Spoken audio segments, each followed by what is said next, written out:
దేశంలోని అత్యుత్తమ రాజధానిగా అమరావతి అని మాదిగ కార్పొరేషన్ చైర్మన్ ఉండవల్లి శ్రీదేవి అన్నారు. ఈ మేరకు ఆమె మీడియాతో మాట్లాడుతూ గత ప్రభుత్వంలో రాష్ట్రానికి రాజధాని లేకుండా జగన్ చేశాడు. కానీ బాబు హయాంలో అమరావతి నూతన రాజధానిగా అభివృద్ధి చెందుతుంది అని అన్నారు.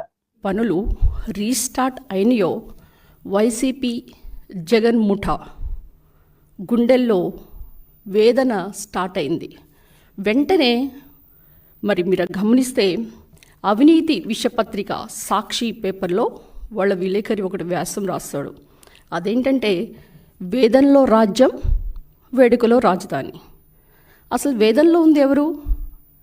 అశేష ప్రజానికం, నాయకులు, ఎన్డీఏ కూటమి ప్రజలందరూ కూడా తరలి వచ్చి పీఎం మోడీ చేతుల మీదుగా మరి అమరావతి పునర్నిర్మాణ ప్రారంభం అయితే మరి ప్రజలందరూ ఎంతో సంతోషంగా ఉంటే, గత ప్రభుత్వంలో మీరు గమనిస్తే కేసులు, ధన ప్రాణ నష్టాలు, ప్రజలు బిక్కుబిక్కుమంటూ బ్రతికిన రోజులు. మీరు ఒకసారి అసెంబ్లీ రికార్డ్స్ గమనిస్తే అప్పటి సీఎం జగన్మోహన్ రెడ్డి గారు ఏమన్నారు? నేను మాట తప్పను, మడమ తిప్పను, విశ్వసనీయతలు, విలువలు మా ప్రభుత్వానికి పెద్ద పెట్టు అని చెప్పే ఆయన అమరావతి మీద 30,000 ఎకరాలు కావాలని చెప్పి మరి ఆయన మాట తప్పాడా? అమరావతి విషయంలో మడమ తిప్పాడా? మరి ఈ విధంగా ఈ రివర్స్ అంటే ప్రజలను మభ్యపెట్టేటట్లు ఉన్నదాన్ని విక్రీకరించి మరి ఈ విధంగా రాయటం అనేది ఇక్కడ రాష్ట్ర ప్రజలు గమనించాలి. మీరు కనుక ఒకటి చలం గారు ఒక సూక్తి చెప్తారు. అదేంటంటే కృష్ణశాస్త్రి బాధ ప్రపంచానికి బాధ, శ్రీశ్రీ బాధ ప్రపంచానికి బాధ అని చెప్తారు. అంటే ఈ యొక్క సూక్తి అనేది సరిగ్గా జగన్మోహన్ రెడ్డి గారికి సరిపోద్ది. ఎందుకంటే ఇప్పుడు రాష్ట్ర ప్రజలందరూ కూడా సంతోషంగా ఉంటే మరి వేదనలో ఉంది, బాధలో ఉంది ఎవరు? జగన్మోహన్ రెడ్డి గారు. ఆయన కనుక ఆయన చెప్పిన మాటలు అమరావతి గురించి ఏ విధంగా మరి అమరావతిని అటకెక్కిచ్చారో, పనులు ఏ విధంగా చేయకుండా మరి అమరావతిని కొల్లబొడిచారో రాష్ట్ర ప్రజలందరూ దాన్ని గమనించాలి. మరి దుర్యోధనుని యొక్క అత్యాసే కురువంశం నాశనం. అంటే ప్రతిదానికి కూడా నాకే కావాలి, నేనే దోచుకోవాలి, దోచుకో పంచుకో తినుకో అని కాన్సెప్ట్లతో అక్కడ రాజధాని పనులు అటకెక్కించి రోడ్లను తవ్వేసి కంకర్లు కొట్టేసి మరి ఆయన చేసిందేంటి? కార్యకర్తలకి అక్కడ వైసీపీ బాపట్ల ఎంపీ అయిన నందిగం సురేష్కి దోచిపెట్టాడు. మరి ఒకసారి అందరూ కూడా ఒక దారిలో నడిస్తే ఉరిపి కట్టది మరొక దారి అంట. అంటే ఈయన జగన్మోహన్ రెడ్డి గారు ఏం చేస్తారండి? కల్తీ మద్యంతో రాష్ట్ర ప్రజల్ని కొల్లబొడి చేశారు. 30 లక్షల మంది ఆసుపత్రి పాలవటం, 30,000 మంది చనిపోవటం, అంతేకాకుండా 1,00,000 కోట్ల పైన కూడా మద్యం. కూటమి ప్రభుత్వంపై ప్రజల నుంచి తిరుగుబాటు మొదలైందని మాజీ ఎంపీ మార్గాని భరత్ పేర్కొన్నారు. విద్యుత్ ఛార్జీల పెంపును నిరసిస్తూ రాజమహేంద్రవరంలో వైఎస్ఆర్సీపీ ఆధ్వర్యంలో ఆందోళన చేపట్టారు. ఈ సందర్భంగా మార్గాని భరత్ మాట్లాడుతూ బ్రాకెట్లో Tungabhadra private limited for procuring 100 megawatts of power each from their wind solar hybrid pilot projects అని ఈ యొక్క ఆర్డర్ ఎవరు ఇచ్చారనంటే ఆంధ్రప్రదేశ్ ఎలక్ట్రిసిటీ రెగ్యులేటర్ కమిషన్ వారు ఇవ్వడం జరిగింది. నేను ఇవాళ చంద్రబాబు నాయుడు గారిని సూటిగా అస్సలు సుత్తి లేకుండా ఆయన ప్రశ్నించాలనుకుంటున్నా. గతంలో జగన్మోహన్ రెడ్డి గారి ప్రభుత్వంలో SECI solar energy corporation of India సెకీతో గవర్నమెంట్ ఆఫ్ ఇండియా అనుబంధ సంస్థతో ఆంధ్రప్రదేశ్ ప్రభుత్వము రెన్యూబుల్ ఎనర్జీ ₹2.49కి ఎంఓయూ చేసుకుంటే మరి చంద్రబాబు నాయుడు గారు ఒంటికాలతో లేచాడు.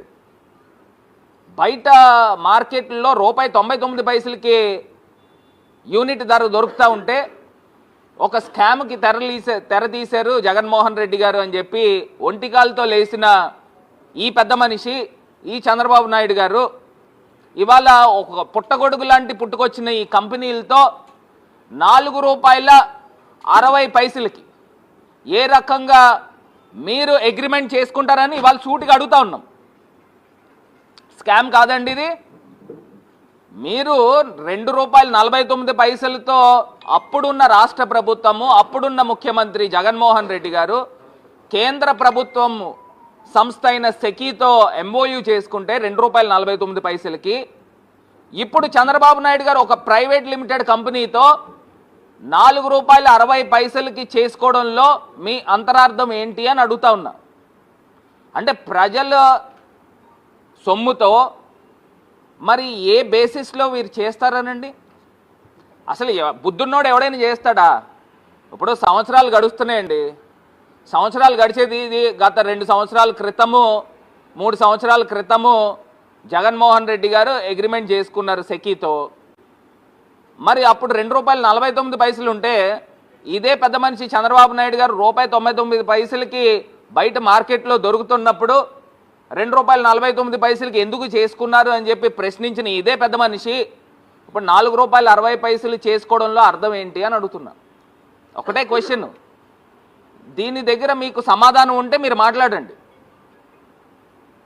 అంటే ఇప్పుడు వ్యాపారవేత్తలండి, వ్యాపారవేత్తలు ఏం చేస్తారనండి? ఇప్పుడు నేను వ్యాపారం చేస్తున్నాను అనుకో. అనకాపల్లి జిల్లా నక్కపల్లిలో మినీ హాకీ గ్రౌండ్ ను ప్రారంభించిన హోంమంత్రి అనిత యువత క్రీడల్లో రాణించాలని ఆకాంక్షిస్తున్న క్రీడల్లో రాణించేందుకు పిల్లల తల్లిదండ్రులు వారికి సహకరించాలి.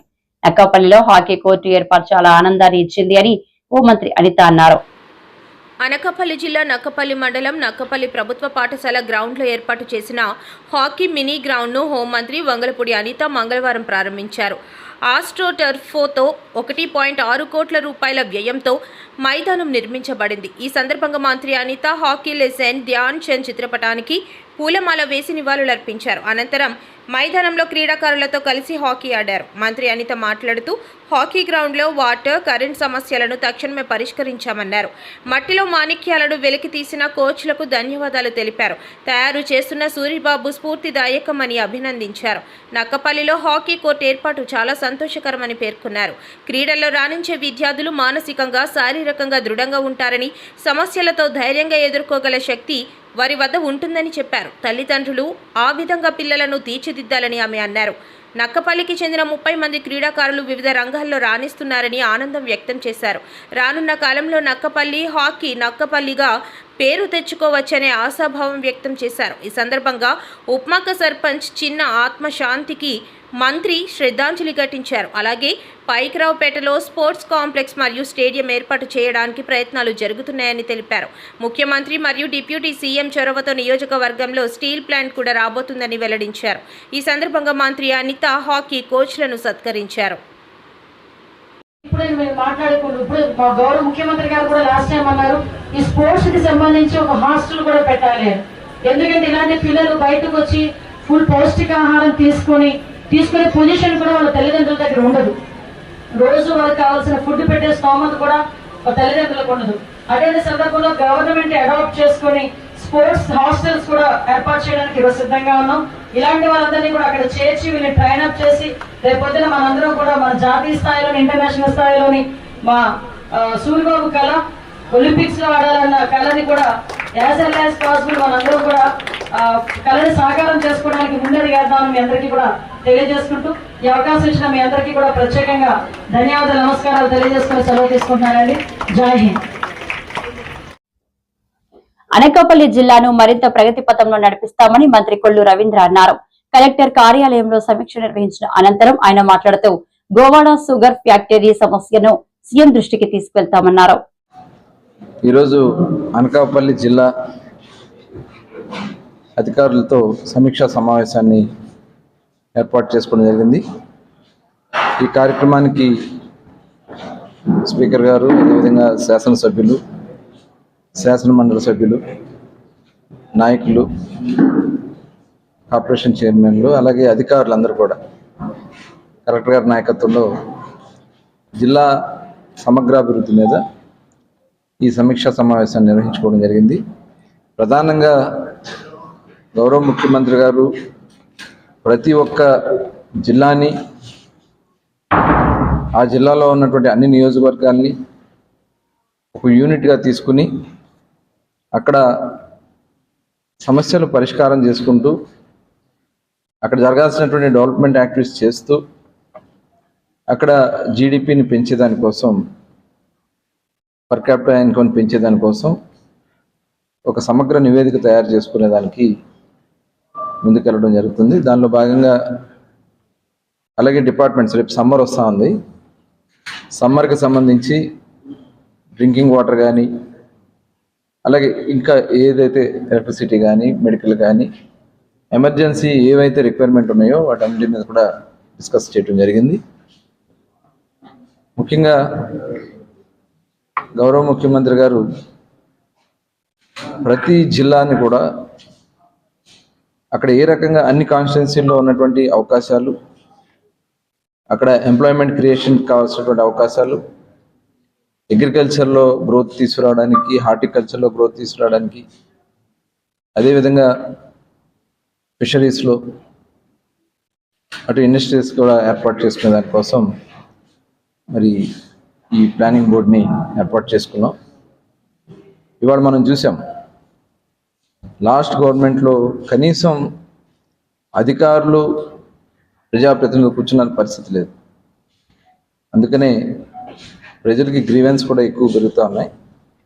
అవన్నీ కూడా ఎప్పటికప్పుడు పరిష్కారం చేసుకోవాలి. రెవెన్యూ సమస్యలు ఉన్నాయి, అలాగే కొన్ని ఇరిగేషన్ ప్రాజెక్ట్స్, ఎందుకంటే ఇప్పుడు సమ్మర్లో వర్క్స్ చేసుకోవాల్సింది ఉంది. ప్రధానంగా కాలువలన్నీ కూడా సరి చేసుకోవడం, దానికి కావాల్సినటువంటి వైండమ్ వర్క్స్ అన్ని కూడా కంప్లీట్ చేసుకోవడం, స్ట్రక్చర్స్ అన్నీ ఏమైనా ఉంటే దాన్ని కరెక్ట్ చేసుకోవడం మరి చెప్పడం జరిగింది. దానిలో ప్రధానంగా చూడవరం షుగర్ ఫ్యాక్టరీ గురించి కూడా ఈరోజు డిస్కషన్ రావడం జరిగింది.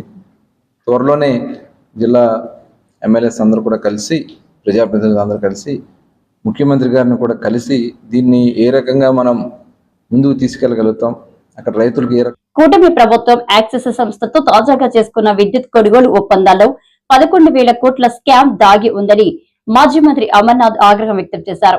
మీడియాతో మాట్లాడుతూ అధిక రేట్లకు విద్యుత్ కొనుగోలు ఒప్పందాల వెనుక సీఎం చంద్రబాబు అవినీతి చాలా స్పష్టంగా కనిపిస్తుందని ధ్వజమెత్తారు. చేయలేకపోతే ఆ చేతకాంతనాన్ని గత ప్రభుత్వం తాలూకా వైఫల్యం కింద నెట్టేసేటువంటి కార్యక్రమం మాత్రం చాలా బ్రహ్మాండంగా గడిచినటువంటి సంవత్సర కాలంగా ఈ ప్రభుత్వం చేస్తూ ఉంది. ఏ సందర్భంలో అయితే ప్రభుత్వానికి ఏదన్నా వారి నిర్ణయాలు కానీ లేదా వారు చేతకాంతనం వల్ల ఏదైనా పని జరిగితే ఆ సందర్భంలో డైవర్షన్ చేయడానికి, ఇష్యూని డైవర్ట్ చేయడానికి ఏదో ఒక ఇష్యూని పట్టుకొని జగన్మోహన్ రెడ్డి గారిని నిందించి, గత ప్రభుత్వాలను నిందించి పబ్బం గడుపుకునేటువంటి ప్రయత్నం ఇప్పుడున్నటువంటి ప్రభుత్వం తాలూకా ఒక పనితీరుగా మారిపోయింది. ఈరోజు మీ ముందుకు రావడానికి, ప్రజలకు కొన్ని విషయాలు చెప్పడానికి గల కారణం ఏంటంటే, మీ అందరికి గుర్తుందో లేదో 4 నెలల క్రితం, 4-5 మాసాల క్రితం పెద్ద ఎత్తున గత ప్రభుత్వంలో జగన్మోహన్ రెడ్డి గారి హయాంలో పవర్ పర్చేజ్ అగ్రిమెంట్స్కి సంబంధించి ₹2.49 కేంద్ర ప్రభుత్వ సంస్థ అయినటువంటి సెక్కీతో, solar energy corporation of India అంటే సెక్కీ సెంట్రల్ గవర్నమెంట్ అండర్టేకింగ్కి సంబంధించినటువంటి సంస్థ, ఆ సంస్థకు సంబంధించి ఆ సంస్థతో ₹2.49 యూనిట్కి పవర్ పర్చేజ్ అగ్రిమెంట్ అనేటువంటిది గత ప్రభుత్వంలో జగన్మోహన్ రెడ్డి గారి నాయకత్వంలో చేస్తే, ముఖ్యంగా ఎల్లో మీడియా ఎంత గగ్గోలు పెట్టిందంటే ఇందులో ఏదో అవినీతి జరిగిపోయింది, ₹1,00,000 కోట్ల ఇందులో అవినీతి జరిగిపోయింది. చంద్రబాబు నాయుడు గారు కూడా గతంలో ఎన్నికల ప్రచారంలో, ఎన్నికల ప్రచారం కాదండి, ముఖ్యమంత్రి అయిన తర్వాత కూడా ప్రజల ముందుకు వచ్చి సెక్కీతో జగన్మోహన్ రెడ్డి గారు చేసుకున్నటువంటి ఒప్పందం వల్ల రాష్ట్రానికి ఎంత నష్టం కలుగుతూ ఉంది అని చెప్పి పెద్ద ఎత్తున ఒక దుష్ప్రచారాన్ని 10-15 రోజుల పాటు చేసినటువంటి విషయం మీ అందరికీ తెలుసు. నాకు తెలిసి బహుశా దేశ చరిత్రలో ఈ 2021-22 సంవత్సరంలో చేసుకున్నటువంటి ఒప్పందం, దేశంలో అనేక రాష్ట్రాలు సెక్కీతో ఒప్పందం చేసుకుంటే అత్యంత తక్కువ రేటుకి చేసుకున్నటువంటి రాష్ట్రం ఆంధ్రప్రదేశ్. జగన్మోహన్ రెడ్డి గారి నాయకత్వంలో ఆంధ్రప్రదేశ్ రాష్ట్రం ₹2.49 సోలార్ పవర్ కొనుగోలు చేసినటువంటిది దేశంలోనే అత్యంత తక్కువ రేటుకి చేసుకుంది. ఈరోజు కొత్తగా మీ ద్వారా ప్రజలకు చెప్పదలుచుకుంది ఏంటంటే, ఈ సంవత్సర కాలంలో అనేక అవినీతి కార్యక్రమాలకు పాల్పడినటువంటి ప్రభుత్వం